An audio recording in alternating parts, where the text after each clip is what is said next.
Yo, podcasters, check it, we here to thrill. Talking 80s flicks, and ain't gonna drink our fill. Got our brews ice cold, turn the volume up. From Top Gun to Ghostbusters, never get enough.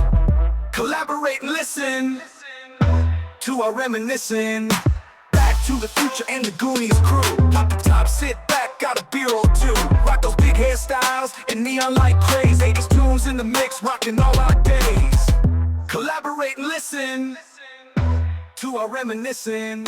All right, here we go. Collaborate and listen. Episode 8 already. What we got on store today, George?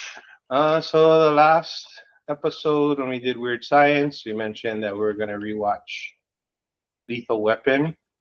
Lethal Weapon was a suggestion from my daughter Haley, who is currently at UC Davis, which is why we're both wearing UC Davis shirts. What's up? Give her a little shout out. Represent. And so we're gonna go through Lethal Weapon, but we also had actually a lot of fact checking that we did. I didn't do the fact check on Thomas Dolby being the inventor of. I did. He's not. Quick fact check. I know that it doesn't actually. Dolby isn't a person. It was just the name of the company. It would have been cool. I was looking for some connection there. Yeah, I couldn't find it. But we always do this. We start talking. Last time we talked a little Atlanta. We won't be talking any football today. Yeah. What we do want to get started with is the beer. So before we do anything, I got a special beer today, or a couple of beers, and so quick story before we get to the beer, and then we'll get right to it. Is my buddy Joe. He was a student teacher of mine back in the day. Now he's a colleague, a friend, and he went to New England during fall break. So in October, went over to New England. He listens to the podcast. He's a fan, and we've always talked beer a little here and there. And out of the blue, he calls me and he says, "Hey, I got a couple of beers for you. Can I come swing by your house?" And so he drove over to my house, came with his son. His son was like, "Here, Uncle, got some beer for you." And he got us some beer from Vermont. We'll start with this first one. It is from the Alchemist Brewery in Vermont. Have you ever heard of this brewery? No, but I like the name already. So so here's the can. Heady Topper is the beer that we're drinking today. In fact, I can talk after we get to the drinking here. We turn the filters off so that you can hear our voice more than the pouring. So we're sacrificing the pouring sounds. Okay, so quick story about this brewery. This is actually the originators of the New England style of IPA. Ooh. And we keep talking about hazies and New England style. And so this hazy style of IPA was originated in New England. They call them New England style IPAs, or NE IPAs, New England IPAs. And this is the brewery that started it. And this was the beer. This is the flagship beer that started hazy type style IPAs. And so, I mean, this is just, I did a random search and it said origins of New England style IPA. It says this style is often credited to the Alchemist Brewery in Vermont, with their Heady Topper being one of the first well-known examples of a hazy, juicy IPA. And then this Heady Topper keeps coming up. And then there's another beer. It says there's another one that they're also known for. That's in the cooler. We'll bring that out later. So Cool. Cheers. Let's try some Heady Topper. Thank you, Joe. Smells good.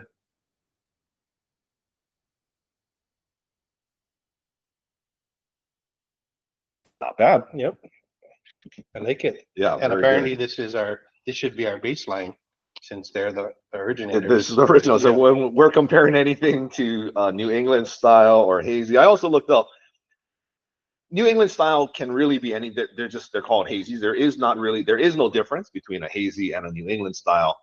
But typically, if you're called a New England style IPA, it's brewed in New England. Okay. Now, I also went down the rabbit hole a little bit talking about New England. So it kind of threw me off. He says he went to New England And he went to this brewery, got us beer from this Alchemist Brewery, and then it says the Alchemist Vermont. And I said, well, I thought he went to New England, and then it's from Vermont. Now, are you familiar with New England and where it is and what and the whole? Do you know anything about New England except that New England IPAs come from New England and the Patriots? Part of the original 13 colonies, or It is part of they're their like up in the upper right-hand corner. So I always thought that New England was a city, like all other NFL teams. Are there any other NFL? Okay, so New England is not a city. It is a region in the northeast, and there's 5 states that are part of New England. Vermont is part of New England. Massachusetts is part of New England. Rhode Island, Maine, Vermont, Massachusetts, Rhode Island, and one more. Is that why there's so many Tom Brady fans? Because they cover the whole, yeah, five like they states. smart, right? Forget the city. Let's just go with the whole 5 states. Now, granted, they're not the biggest states. But I didn't know that. I was just like, I don't know how many people. I didn't know that either, but I do know that people in Hawaii in general are terrible with geography, especially U.S. geography. Yeah, they don't even know like what's on the east side of Hawaii. Like, oh, what? Kaneohe, where's that? Oh, it's. But I've also met people in the mainland that didn't know that Hawaii was a state. So it goes both ways. It goes both ways. So I like drop in some knowledge. I'm sure there's people, if you're listening from Hawaii, for sure, may not have known that. And if you did, congratulations. Like, you paid attention in geography class a lot more. I mean, did we even have geography? It was part of your social studies, but yeah, wasn't a big part of my social there was studies. a Boston Tea Party. But I think the whole New England football team threw it off more for me because every place else is a city. And maybe we'll fact check this for the next time. Yeah. Maybe not all NFL teams are cities, although maybe another region that we don't know about. Maybe. Maybe. But this is definitely good. Easy. And it's I don't think we went over the ABV, but it's 8%. Oh, you looked at that? Yeah. Yeah, so I mean it's a high. Oh, it is considered a double. So yeah, 8% there. And that was a good way to start the podcast. So yeah, I had a little story from there. I learned a little bit. But let's move on to our fact checks. I know you said you looked up some things. We talked about I got a bunch. There was a lot. So I actually, when I was listening back to the last episode, just to see, because I knew we had brought up a few things that we weren't really sure about. One of the things for sure, when you brought up she's having a baby, and I was like, well, who was it that was with Kevin Bacon in that? Was it the girl Roz from Greece? Yeah. Who stalkered Channing? And actually, if I really thought about it, Stockard Channing would be way too old to have been. She was already. She was already kind of old in Greece. But so the actress that was in She's Having a Baby was Elizabeth McGovern, who wasn't in a lot of movies, but I think she was in a few in the 80s. Okay. And yeah, good fact check. There was when we were going through Steven Seagal movies, you had mentioned the one we figured out it was Exit Wounds, and you said it was Anthony Edwards, the guy from Blackish, who is Anthony Anderson. Because Anthony Edwards is the Revenge of the Nerds. No, he's the guard for oh wait, he might be that might be Anthony Edwards too. But Anthony Edwards, I was thinking it sounded right because he's the fact check. He's the guard for the Minnesota Timberwolves. Oh, but, okay. But right, he might also. So who? Yeah, we have to go look up. Yeah. From Revenge of the Nerds, he was on ER. ER, yeah. He might have. I think he was Anthony Edwards too. That we can figure out before the end of this episode. Maybe not. But yeah, okay. There was a bunch actually, so I'll break my notes out. when you were talking about John Hughes movies, and then we're talking about Vacation, and then I said, "Are you sure Yep. that's not a Okay. not a John Hughes movie?" So he actually did the screenplay, I read Yes. that. Yeah. and Hal Ramis he directed that one. I went down the rabbit hole a little bit with that, looking. I said, like, what other screenplays did he write? And there was a whole bunch. And then I said, like, which did he write but not direct? And Yeah. so I didn't write them all. I didn't write them all down. But yeah, it did take me down a little Didn't bit of a direct, rabbit but he hole, was involved. but involved. So yeah, so that came from Anthony Michael Hall being cast as um, the son, and then we said it was related to John Hughes. That's how come he got cast in that. Could be why he got cast in Weird Science. So, Yeah. so he did. Yeah, Hughes did know who he was from Vacation, which was before Weird Science. So yeah, there Interesting was a though that connection. whole thing is what caused the the different. chain of them using a different Rusty and Aubrey throughout all of the movies, because it was always a different. Yeah, I mean, I Both remember of them were different. the Rusty in Christmas Vacation was like younger. Yeah, Then I were like, wait, what's going on? Is there no? Yeah, there wasn't content. Like they really lost continuity when they went we to could that have used one. the internet back then, because we probably could have searched it all up at that time. And then why it it was would have so made weird. it would have made sense. Yeah. Okay, so I'm gonna go to that fact check with Exit Wounds, and I mentioned that Steven Seagal movies are all like 3-word movies, and then the first one you thought of was Exit Wounds. Yeah, But I went back, and so Steven Seagal movies from the 80s, 1988, Above the Law, 1990, Hard to Kill, Marked for Death, 1991, Out for Justice. So like the first 4 Steven Seagal movies were all these 3-word movies. That's kind of the ones that I remembered. And then it was Under Siege. Then there was another On Deadly Ground was another 3-word one. that's one of my things. Yeah, And then Under Siege 2. And now we're past the 90s. Exit Wounds was actually in 2001, where I thought it was in that same time frame, but the other one's in the early 90s, and Exit Wounds wasn't until 2001. So, but there were. I mean, Above the Law, Hard to Kill, Marked for Death, Out for Justice. Like, what other three-word movies are they going to come up with? So that was, pretty good. Pretty close, pretty accurate in that statement. Although there was a bunch of movies after that were not 3-word movies. so I should have looked back and rewatched the movie, because I know there was a part in so we were talking about Big Trouble in Little China, and the character that was their mystic, and I said his name was like Egg Yong or something. Yeah, you like said that. Egg Foo Young. Yeah, Egg Foo Young. So I looked it up, and his name was actually Egg Chen. But Egg Foo Young would have been a better name. That guy was actually in a bunch of he was in a bunch of movies, but he was also in a movie called Golden Child with Eddie Murphy. Oh, I like that. He was the Tibetan. He was the girl's father. He was the Tibetan monk. Yeah, okay. Yeah, I want the knife. But yeah, I did a bunch of I got some interesting facts for our movie that we watched. Okay. Lethal Weapon. I think that was all I had for my fact check stuff. Okay, I got one last one, and the last beer that we drank on the podcast was Tokyo style Pilsner, the Hanakoa. And so we said, what makes it a Tokyo style? So I looked it up.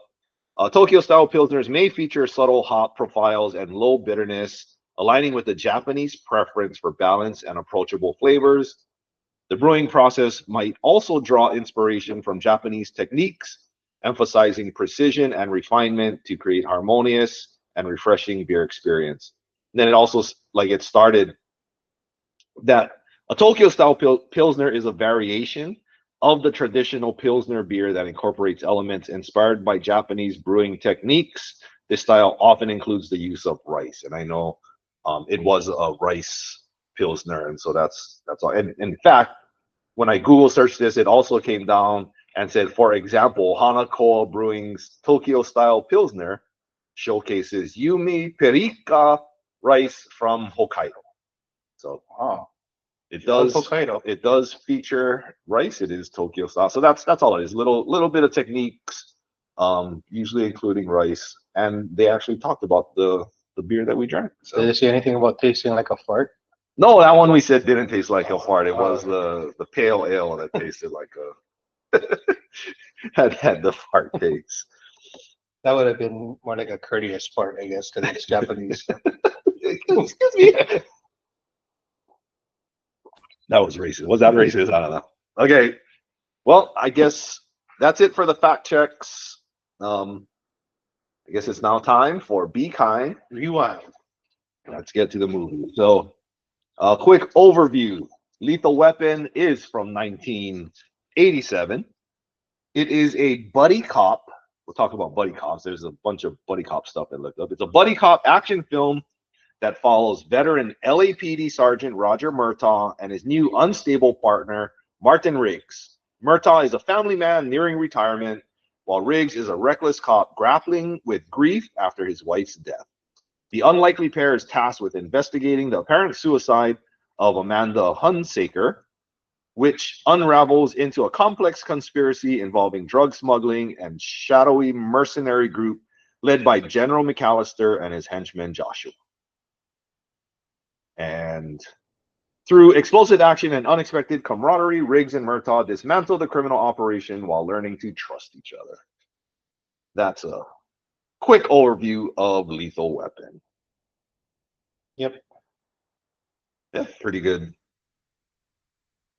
Pretty good description of it. A main cast: Mel Gibson was Martin Riggs, Danny Glover, Roger Murtaugh, Gary Busey as Joshua, Mitchell Ryan as General Peter McAllister, and then Darlene Love was the wife, Trish Murtaugh, and Tracy Wolf was his daughter, who also had a significant role in the movie.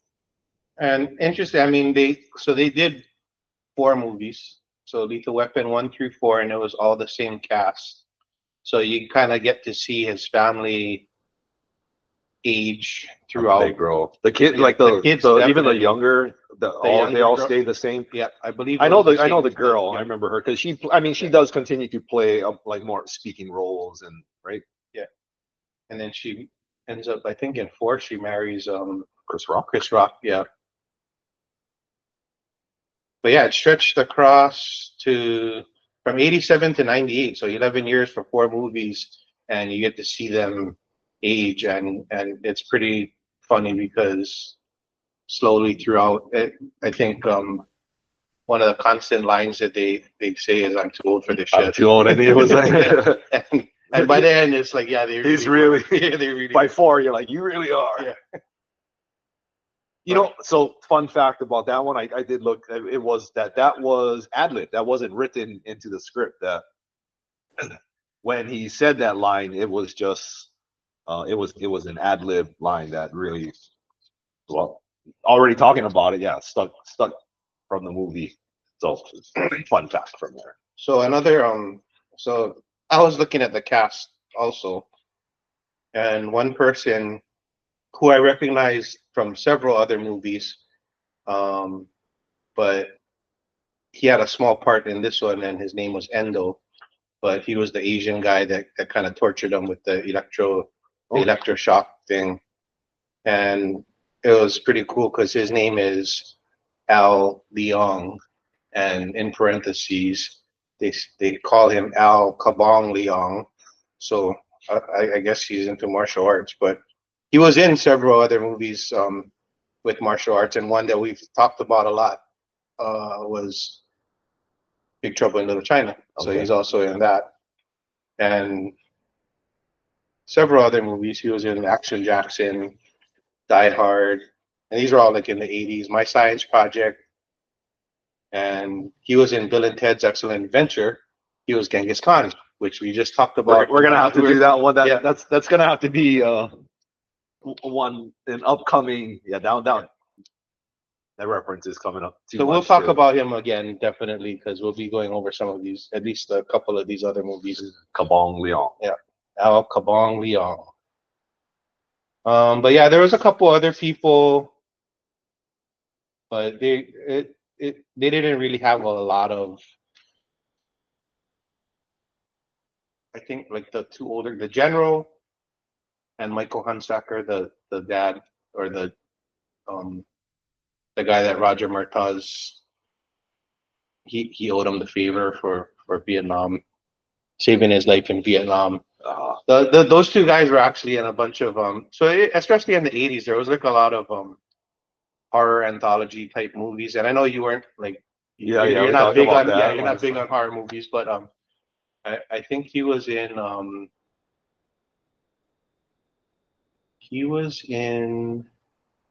Halloween 3, which is interesting because Halloween 3 is like the one Halloween movie that doesn't have Michael Myers in it. It has nothing to do with Michael Myers, but he was in that. I was just thinking that like the only constant with Halloween movies is Michael Myers. Everybody Halloween- else just gets killed off, and like Halloween 3 for some reason didn't. it went that rogue. was- It's like what do you call Fast and the Furious, where yeah, when they go off and they go to Tokyo and it's yeah. like a totally different everything, and but still related to the theme of it. Jamie Lee Curtis is Halloween, right? Like does she stay constant in it, or was she Yep. just from the original, or is it always She Jamie was Lee in Curtis? it's not always her, but I think I know she does. I think she's she's for sure. Michael Myers' sister. So she's like really young in the first one, and when it comes down to whatever the last one that they did, I think it was either this year or last year. She was in that too. I think they called Yeah, it I like remember. Halloween Ends or something. Yeah, we'll throw this into the fact checks to see like how many Halloween movies were there, because they just kept coming up with more and more. All right. Well, speaking of more and more, it is time for Foco Banger. So this was also another similar artwork. This one 7%, and I'm not sure if this is a hazy. I think this one just might be it just says IPA, so it might be a regular IPA, but one of their more popular. It looks a little hazy. Might be a little bit more bitter. You know what? We didn't do the quaffable scale for the first one. Before we sip this, we might want to give the first one a rating. So yeah, I didn't have any burps. I couldn't go off of that. It was actually less. I think the hazies now are a little bit less bitter. I guess that one had bitterness. It tasted a lot more like an IPA and a lot less than maybe a modern hazy, or like the hazies that we had from Hanakoa are a little sweeter, a little smoother. That one had bitterness, a lot more like an IPA, but still the hints of a hazy. Not a lot of citrus or fruity flavor in it. More like an IPA. Yeah. I mean, it tasted a lot more like a regular IPA. So also thinking like if this was the first New England style IPA, Right. that's all you knew was like people weren't playing around with the different hops and formulas and putting in fruits and doing all that. And Mango and peach yeah. and orange. So I would expect it. That being said, I would expect it to taste a lot more like a traditional IPA with a little bit of the unfiltered look and hazy taste. So on an IPA scale, like if we're not going hazy, on an IPA scale, it's like way up there. It's a delicious IPA. On a hazy, still high for me. I mean, at least a 7 on the hazy scale. On a regular IPA, I go even 8. Like it was a very drinkable, delicious IPA. Yeah, I think I agree on both.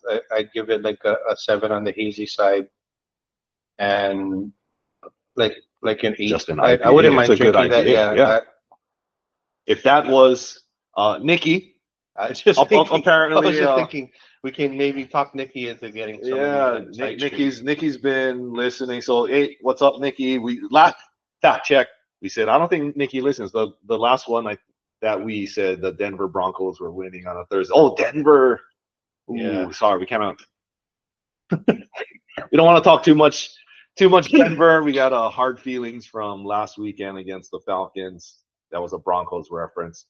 But yeah, Nikki was who we mentioned when the Broncos were winning. And anyway, maybe they can bring in, probably not this beer. But she listened to the episode where I said, like, I don't like the Elysian beer, and then that's the one that they brought in to start. And she was all like, "Oh, we brought in Elysian." I was like, "Oh, I don't really like that." So anyway, shout out to our friend Nikki again, and yeah, we'll look for something else besides Elysian. Congratulations to your Broncos, And I guess. congratulations to last week's spanking. We got spanked last week. All right, cheers. Let's try the next one. This looks similar.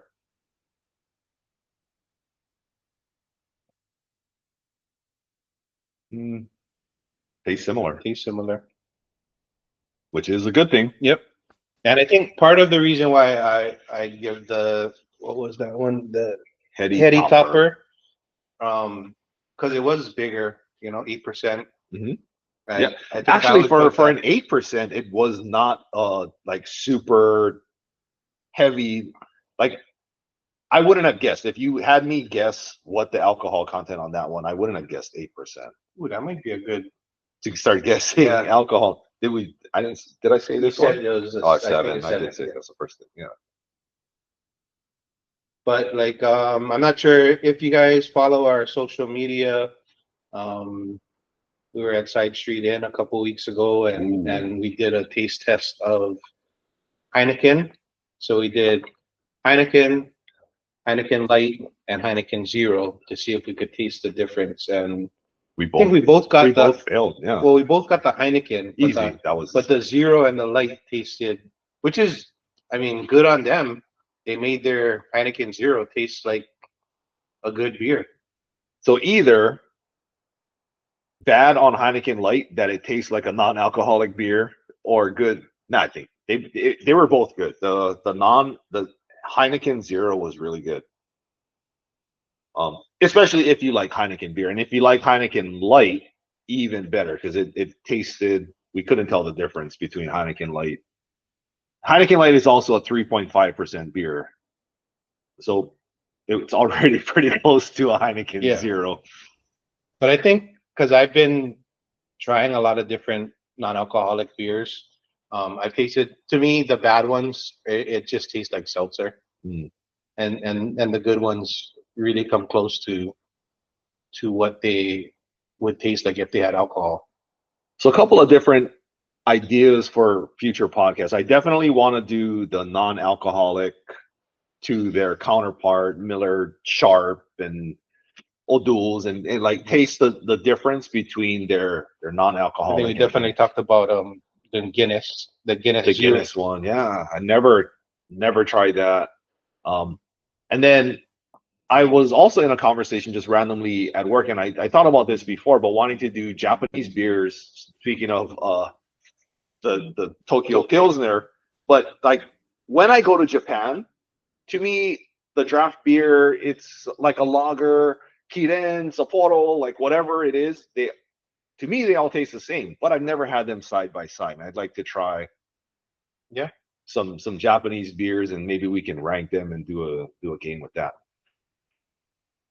However, I did go and I bought some beer from Village, and we're also traveling, so we're gonna come back with all kinds of so. You're traveling to California next. We're traveling to Seattle. I already bought some beer from Great Notion, which is my favorite brewery up in the Pacific Northwest. I'll be bringing back some Great Notion beer.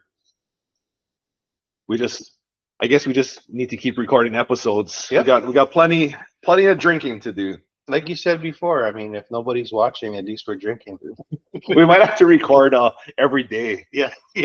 When we come back, we're gonna record episodes every day for a couple of weeks. Yeah. So yeah, this fun to talk about beer. Let's get back to Lethal Weapon. So, you have any favorite parts of the movie?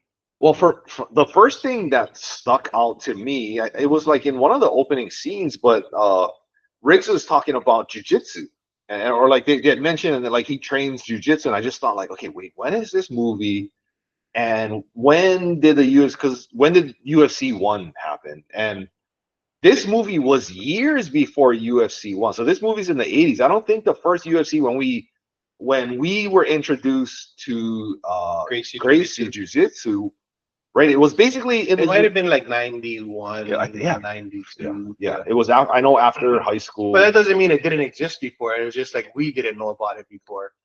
So exactly. So I looked up a little bit about because they referenced jujitsu specifically in the movie. I forget exactly what part it was, but when they referenced it, it stood out to me.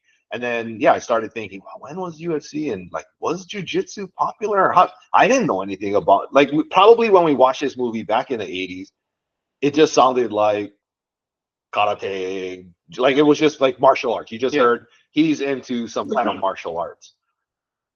So that stood out for me. And then when I was watching the movie, you're watching, okay, what kind of jujitsu does he do? And then at the end of the movie, he actually does a triangle. Yep. And right chokes the guy out with a triangle hold. What I found out is it was a Gracie that was a consultant on the movie that he was actually trained, and there was actually I have it in here. Mel Gibson performed a lot of his Rorian Gracie, one of the pioneers of Brazilian Jiu-Jitsu, was a technical advisor for Lethal Weapon. So cool, it was Brazilian Jiu-Jitsu before we like. I think mainstream. It was the UFC. It was mixed martial arts that brought Brazilian Jiu-Jitsu into the mainstream. Yeah. But this movie, they were already consulting the Gracie family, and and it was legit. Like if you look at the triangle, and he's got it going. And what I did find out is that Mel Gibson continued to practice jujitsu as a lot of people do. It's a good form of exercise. I haven't done it, but I know a lot of people that do.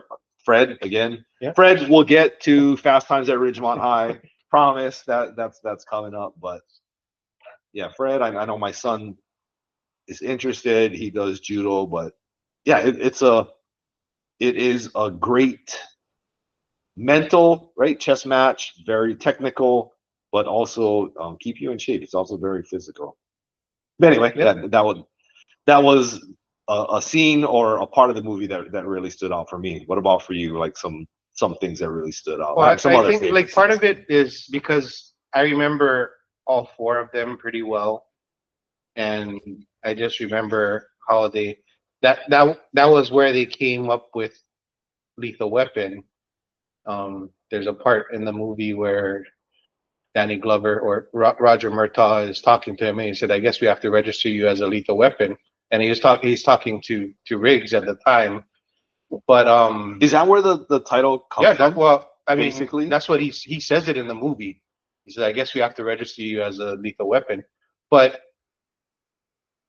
everything after that, like after the end of one, where they actually showcase his skills, he gets his ass kicked in almost everything else. Like 2, 3, and 4, he's getting beat up.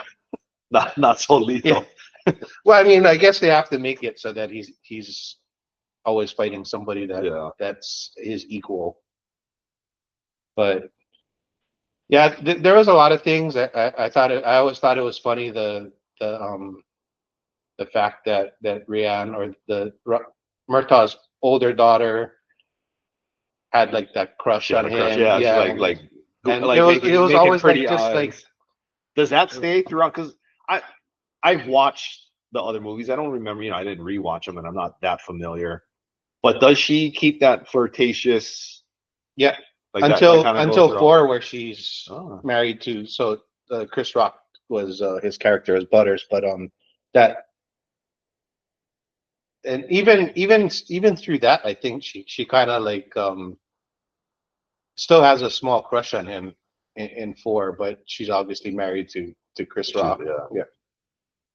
Yeah, because even from the ending of 1 I mean, like invites him in his office, like, hey, I think your daughter. Just saying, I think your daughter. Yeah, Yeah, she's flirting with me, man. We watch her.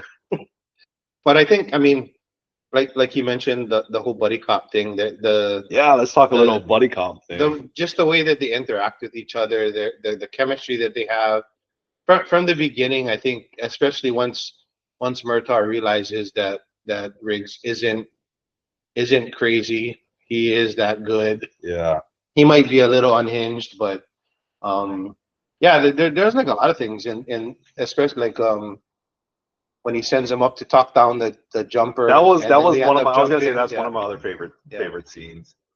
and how he keeps trying to tell him stop killing people when I ask him questions, and yeah, there was a rewatching a lot of these scenes. It brought back a lot of memories, but like I mean, because of cable, I rewatch stuff a lot.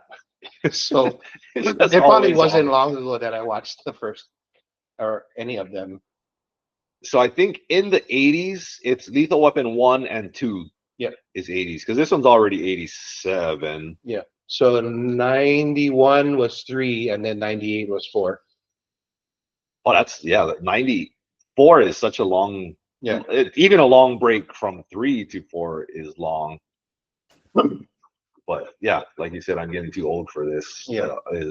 He's I But want yeah. I mean, they introduced new people into it. So They did a good job of introducing like Joe like Pesci comes in 2, relevant and then he people. stays Yeah, throughout. too. Lorna or Rene Russo's Rene character Russo. comes in 3, Mhm. and then she's in 4. Mhm. The other so one of the constants in all 4 is there's always a reference back to his wife that died. And so in this one, it was big. In 2, he ends up meeting the person that was responsible for killing her. In 3, he wanted to marry Lorna. So it's always like him going back to the grave, or there's always some kind of reference That's the back to, constant. yeah. So that was another thing, and Yeah, yeah, I also realized that the daughter. So I kind of looked up what I was trying to look like how you were saying like, oh, this person is in this and this person is this. Like like there were the young kids that witnessed the house blowing up and they're interviewing these kids and I yeah, was like, oh, I wonder if they turned into anything and wasn't that much. But his daughter, I thought for sure was gonna be like in other movies and she just stopped yeah. after She was only in that's all she those, did yeah. was the lead. That was interesting. But yeah, and that's another one of my favorite scenes is that interaction with the kids when they go to what's her name, Trixie's Yeah, house. so what like why is that? And it's like, They're don't tell raw. him It's your like name. Don't tell him your name, Alfred. yeah, you wonder how much of that like these kids were acting or they just kind of let them loose and Yeah, because that's why I looked them up because they seem like they would be they're good kid actors but it's like wow these kids are good. yeah, I wonder if they did anything but I think one of them did but it wasn't anything. It was like a lot of TV yeah. When shows. I saw I saw actually the kid Alfred, and if you look him up, it just shows a picture of him now, Mhm. and I don't think he was really in anything. Not too Yeah. much. But we know Murtaugh's son was in Buckaroo Banzai. Mention that. Yeah. Okay, I forgot that I had a game, but I do have a game for you. Oh, okay. Okay, so we were just talking buddy cops, right? Like this. So Lethal Weapon considered a buddy cop film, and so in the '80s, we'll only do '80s, but in '80s and '90s there were a lot of these buddy cop films, and so what I'm going to do, I have 10 here. I have 9 more. So Lethal Weapon is one. I'm going to tell you the 2 main actors, and then you tell me, see if you can name the movie. Okay. Again, this is not in any chronological order. It's just what they're all from the 80s. Okay, so Eddie Murphy, Nick Nolte. 48 hours. That's 48 hours. All right. Tough And- cop teams up with a wisecracking convict to track down a pair of cop killers. And the second one was another 48 hours. And they had another 48 hours. That's a clever name. That was just what a great name. You know, it's usually like this part 1, part 2, another 48 hours. Okay, this one also had sequels, but Eddie Murphy, Judge Reinhold, Beverly Hills Cop. Beverly Hills Cop. They did not have another Beverly Hills Cop. It was Beverly Hills Cop 2 and 3. And we talked about And then Axel F was the fourth one. horrible. Okay, I remember watching this, and I liked this one. Let's just get Billy Crystal and Gregory Hines. Running Scared. Running Scared. Very good. 2 Chicago cops near retirement are pulled into one last case involving a drug lord. Okay. Late 80s, Sylvester Stallone, Kurt Russell. Tango and Cash. We got to do this one. This was That's definitely a good one. That's a good action pack, good story, fun one. This one I'm not too familiar with, but And it has Terry Hatcher in it. okay. Richard Dreyfuss, Emilio Estevez.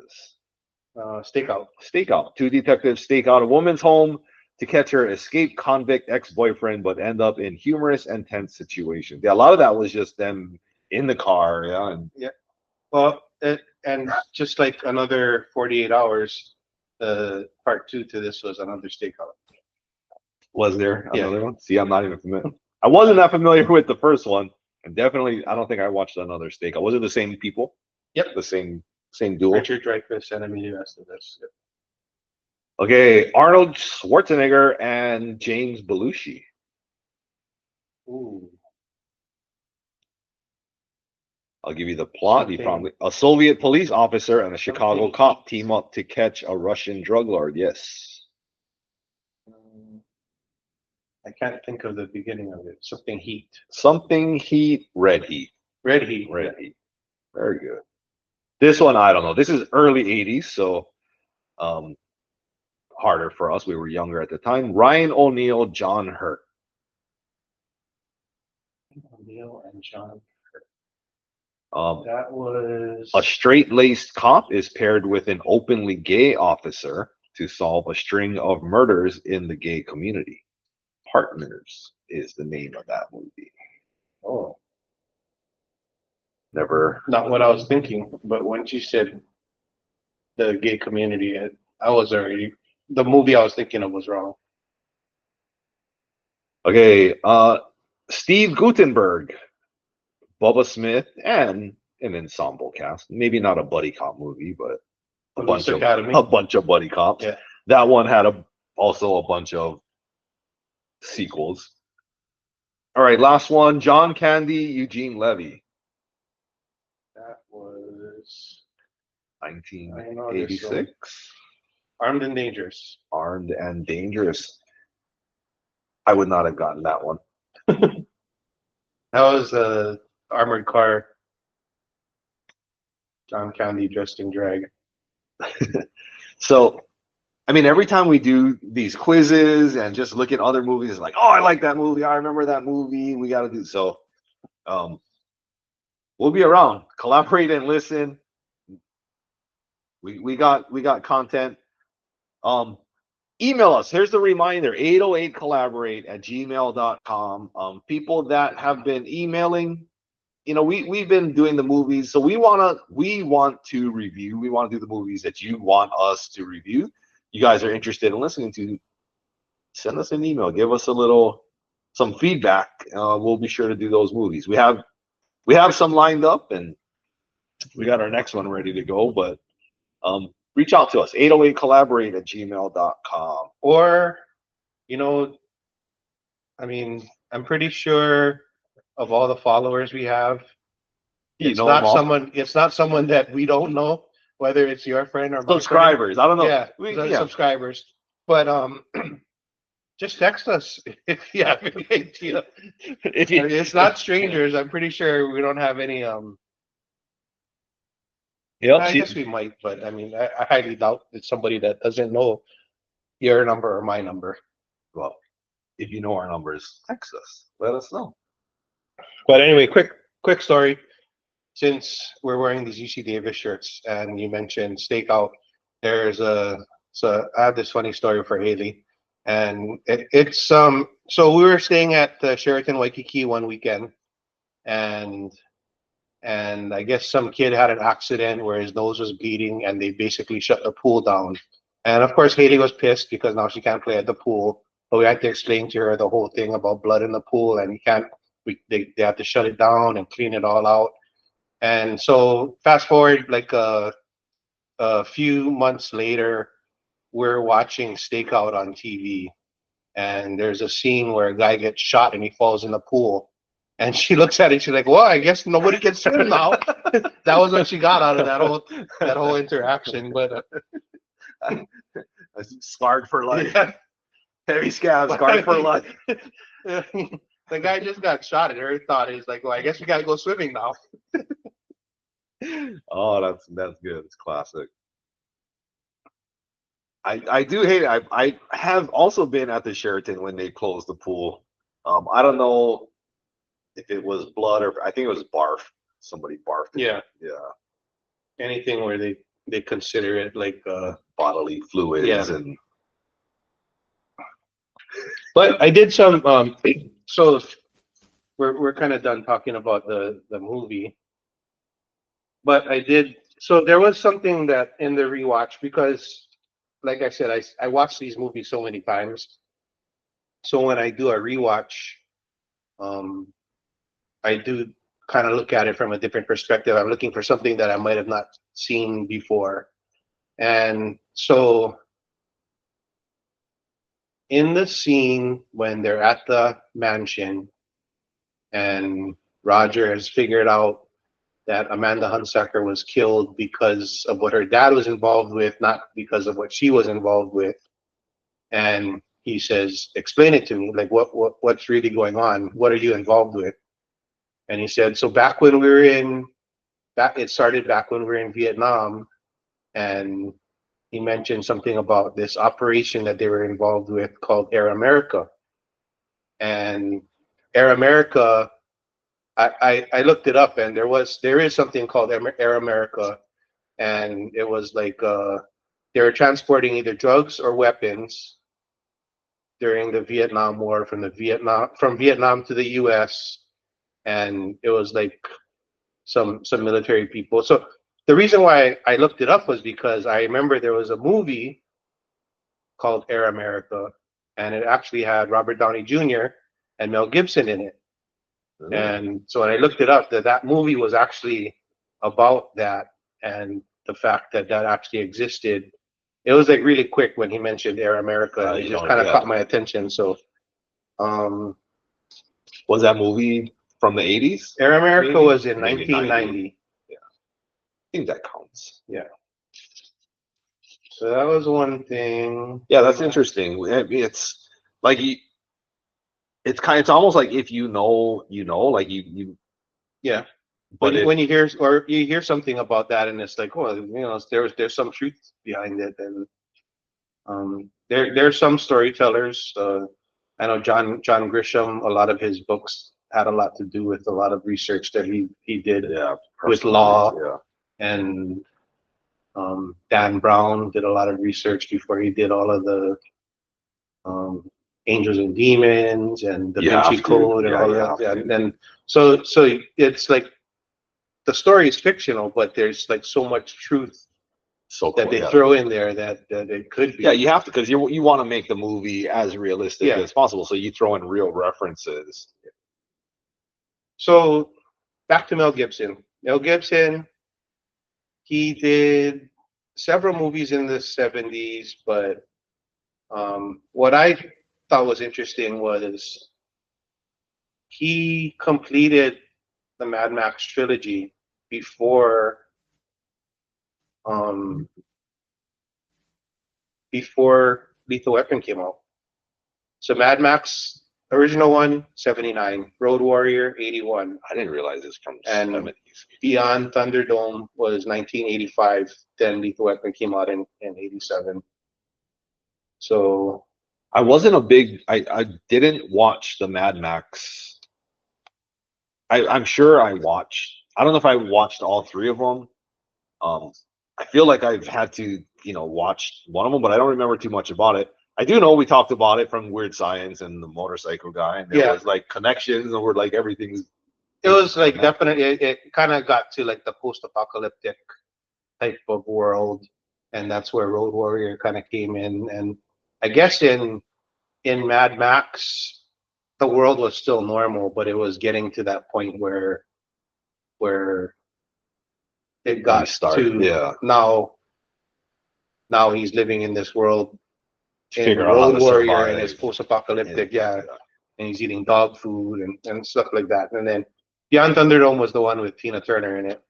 I do remember that being popular, and I remember Tina, but I don't remember too much about it.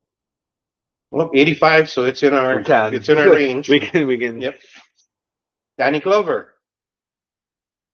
Interesting. Wait, before we get to Danny Glover, okay, let's get to All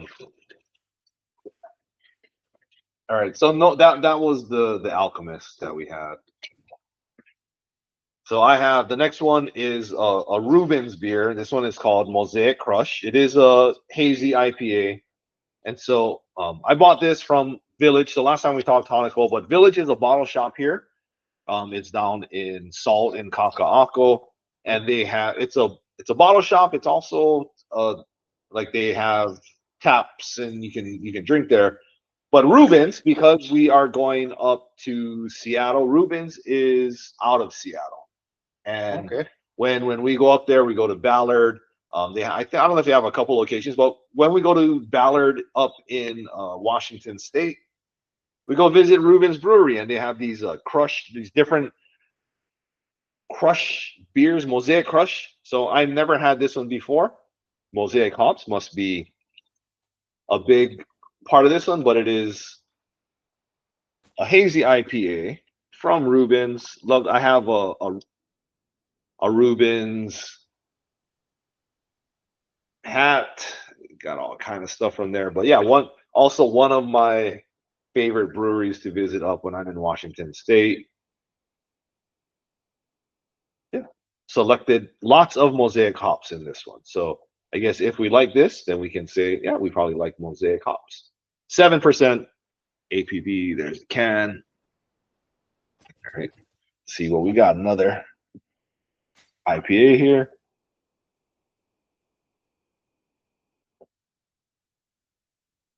Different. Not as bitter. Yeah, it's more of the like newer style hazies that we're just talking about.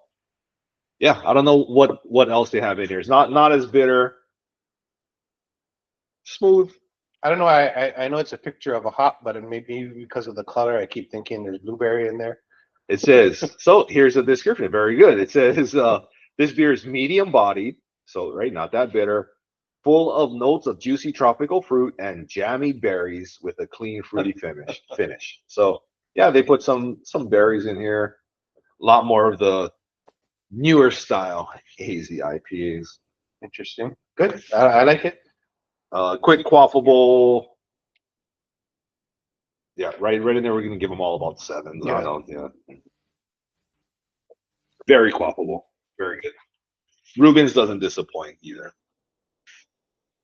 All right. Sorry to interrupt. So, we're Mel Gibson. Yeah. Wait, I think I would give it a 7.5 after taking that second sip. Yeah. So yeah, that was Mel Gibson. Just off the top of your head, favorite Mel Gibson movie? It might be Lethal Weapon. You'd have to name some other Mel Gibson movies. Braveheart. See, I didn't. I watched it. I actually went to watch this in the theater, and I remember falling asleep during Braveheart. So that probably wasn't. So no, not Braveheart. There was other Jesus Christ or something like Passion of the Christ. Passion of the Christ. That was a controversial one. Yeah. Good movie. So I didn't watch it. Good movie, but not a favorite. What else? I think Might be Lethal Weapon.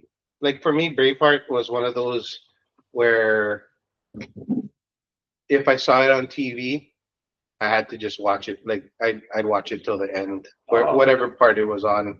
So I think I had a different outfit. Like uh, uh, that Lethal Weapon, definitely the banter that they have, and I think And the fact that they made four of them is, he like was it's in Signs too, right? okay. M Night Okay. Shyamalan. Yeah, that was, I mean, not the 80s. That was like not too long ago, right? Yeah. Well, that was in the 90s, and I'm trying to think like different like when he went out of his not. I guess that's still a dramatic role, but then you're adding like sci-fi in there now. Um, Damn, there's a lot. yeah, he's been in a lot, but Yeah, it starts from 2024 and it's going, I mean, like I'm trying to get to the 90s and 80s, and man, this guy is Signs 2002. wasn't he in that one Ransom? I think he was. The Patriot Oh, the Patriot was another good 2000, one. Yeah, Payback. Oh, Payback. Payback was good. I kind of remember that. Conspiracy Theory. That was a good one. Oh, Ransom, Conspiracy Theory is that's Braveheart, Maverick. Okay, Maverick. Maverick, Maverick was and the good. fact that he acted in it with the original Maverick, which was he played his dad in the movie. Um, why can't I think of his name now? Mel Gibson, Jodie Foster, James Garner. James Garner. Jodie Foster is another one. I mean, she has such a wide range. Yeah. What was the one that she got raped? That was it The Accused? But that one I remember of her Yeah. like powerful show. She was in Contact, which I love that movie too. That was good. Yeah. But So I'll go still. I mean, I'm looking at all these movies. I do remember like Maverick. Conspiracy Maverick Theory, I was forgot about good. Conspiracy Theory. 'Cause Ransom, I do remember that one too. Like he's intense. He can be like super intense in these movies. I Air I was America. thinking. I mean, Braveheart, but I think Conspiracy Theory might be my favorite of his Yeah, movies. here in this Bird on a Wire, Yeah, that was Tequila Goldie Hawn. Sunrise, yeah, Mad Right. Max. Yeah, so probably even just looking at some of the names of these movies, I mean his character, what I guess what makes him like such a good I guess the genre is just this movie, right? He's funny. Like he can bring in like the comedy aspect of it, but also he did a lot of his own stunts. I know in Lethal Weapon, so I'm assuming in a lot of the movies, maybe not like Jackie Chan, like do your own stunts or Tom Cruise, but he does a lot of his own stunts. So he like stays in shape. He's active and he's funny like that. It's a good combination for these action movies to add in that other element for it. Good timing. Say that like I know, like I'm a director. It's like, yeah, it's good timing and good. I'd cast him. I don't know. Yeah. So on to Danny Glover. Danny Glover. When I was doing the search, I didn't realize he was in Escape from Alcatraz, but that was his debut. So he was listed as like inmate number 2 or whatever. So he didn't even have a name he was just like almost like an extra, but Because you got to think like by the time he's in Lethal Weapon, he's already too old for that. So what I didn't really think. So again, Lethal Weapon was later in the 80s than I thought it was. Mhm. And so I thought from his fame in Lethal Weapon is how he got Silverado, but Silverado actually came first. So Silverado and The Color Purple was in 1985. Both Danny Glover was in both of them. Okay. And I mean, huge career from then to now. But I think one of the more recent action hits that he was in was he was in Jumanji, the second one, The Next Level. I think that's when they brought in Danny DeVito and Danny Glover. Oh, that's right. That's right. Because the original Robin Williams Jumanji, there was only one. There was only one. There was only one. The when remake, they brought The Rock, the remake of Kevin Hart, and like those are good. I like those. Both are good, and Danny Glover, Danny DeVito, like that.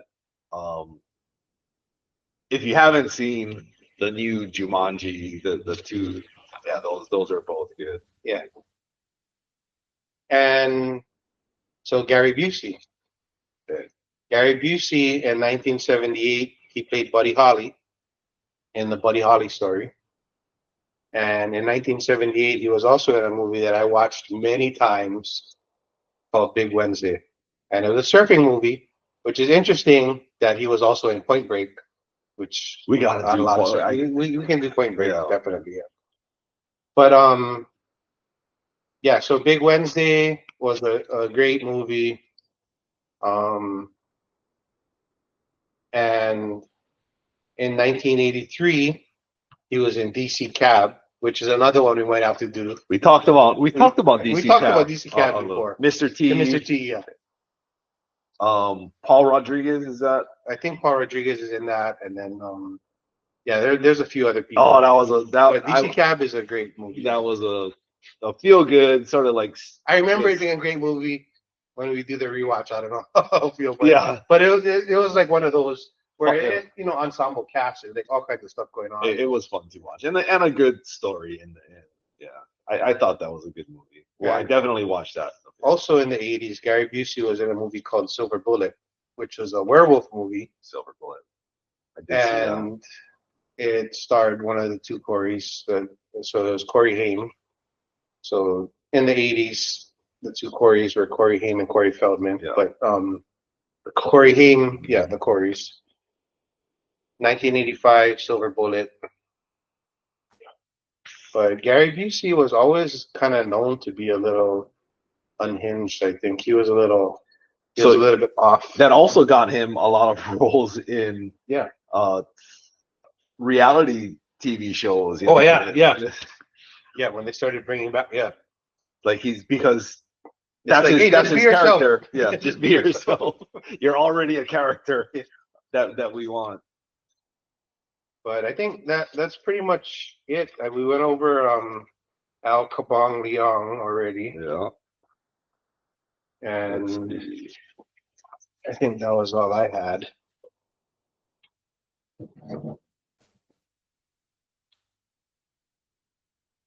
Yep, that was, I mean, for myself too, I don't remember looking up anything else too specific.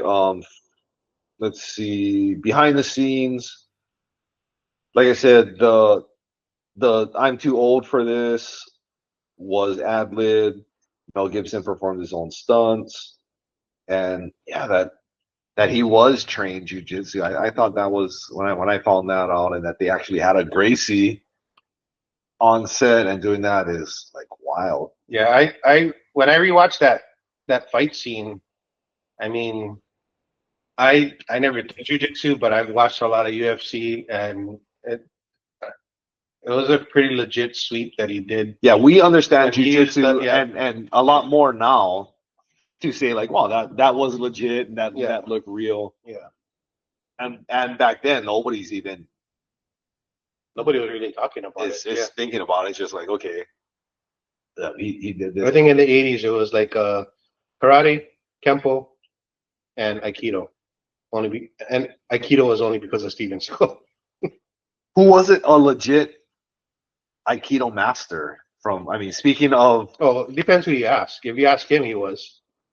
Joe Rogan on his podcast talks about it and says no, he was actually very very legit. And then another fact, since we just brought up Steven Seagal, we did mention that they were married before the movie, and so yeah, Oh yeah, they were. Kelly LeBrock, Yeah. 87 maybe they got married, and the movie was in 90.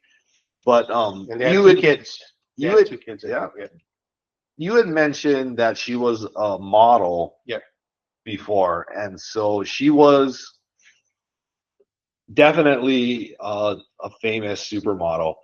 And then one of the commercials that she was on, she was the Pantene girl that was like washing her hair and said like, "Don't hate me because I'm beautiful." Do you remember I remember that line?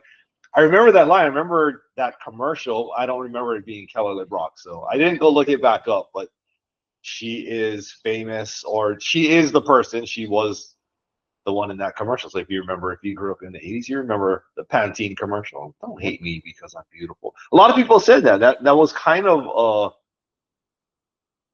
a line, almost a cult classic that turned like that line, "Don't hate me because I'm beautiful," turned into something that I heard quite a bit. Not because I didn't say it, but but heard it quite a Then bit. in the '90s, it became "Don't hate the player, hate the game." But All right, so that's it for Lethal Weapon. Enjoy the rewatch. oh, we didn't talk. We didn't say what our next movie. So that's what I was just gonna get to Yeah. is let's let's talk Are about. we getting? Well, we're close to Thanksgiving.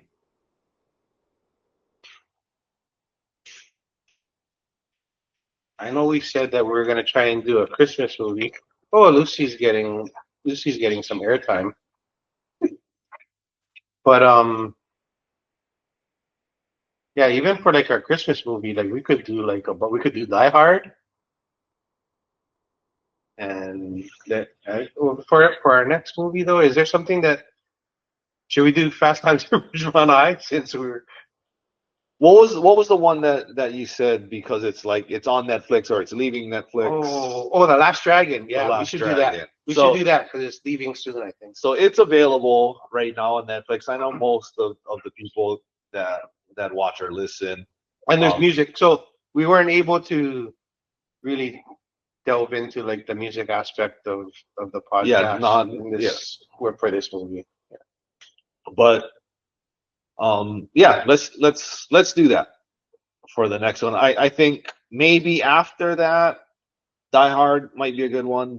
Right, be more around Christmas Right around Christmas time, yeah. So By the time we do our that one next definitely, I think people. It's not a Christmas movie, but people definitely consider it to be It's like, a holiday classic. Either that or Vegas Vacation, I guess. Yeah. I can't remember if that's an '80s movie, but and if Die Hard is not streaming on any of those other like on Netflix or anything, it will definitely be on network TV. yeah, Around Christmas right, time, yeah, true. you'll find that for sure. But Nakatomi Towers, there's John McClane. yeah, I just watched maybe the the third one. I don't know, like, Who was in it with him? well, I know his. Samuel L. Jackson was the third one. Okay, no, so it wasn't. That was Die Hard with a Vengeance. It wasn't that. Probably the fourth one. I think it was the one where the other kid. It was like the technology. He was. Justin Long. Yeah, just that was- his daughter was in trouble, right? Like Live his- Free or Die Hard. yeah, that was a good one. I remember really liking that one. I just did a rewatch on that, but because that was, I remember it being so scary that he's on his phone connecting to things and controlling lights and Yeah. controlling stuff, and then thinking like, wow, are we really in this? Is that real? Like, and it kind of is. Like, Yeah. There's been other. it's So, all Ocean's it's all 8, hackable. I think Ocean's 8, they had a hacker on there that she was controlling the lights in the room. But we are all all connected, like the lights, and because they on the fire trucks. I know in certain areas, like when they're going, they can control the lights. We might have to fact check this, but where you can control the lights where they're going. Oh yeah. And In it'll certain intersections, they can control so they get all green. make sure it turns green. So yeah, I'm not sure like how much is connected and what's all. I'm not privy to that information, but this movie I know freaked me out a little bit to think that seems pretty real, and we're definitely pretty close to if not already there, and yes, they could probably do that, but I don't know. I don't work in the I don't work in the light industry. Cheers. I'm gonna pee my pants pretty soon if we don't end this. All right, But so we'll call this we'll call episode 8. Yep. In the books. Next movie. What? the beer's kicking in. All right. The next movie that we're gonna be doing is What? You just tell me. I forget what the movie is already. Oh, I gotta pee so bad. We're gonna have to edit this. All right, collaborate and listen. Cheers, everyone. Cheers. I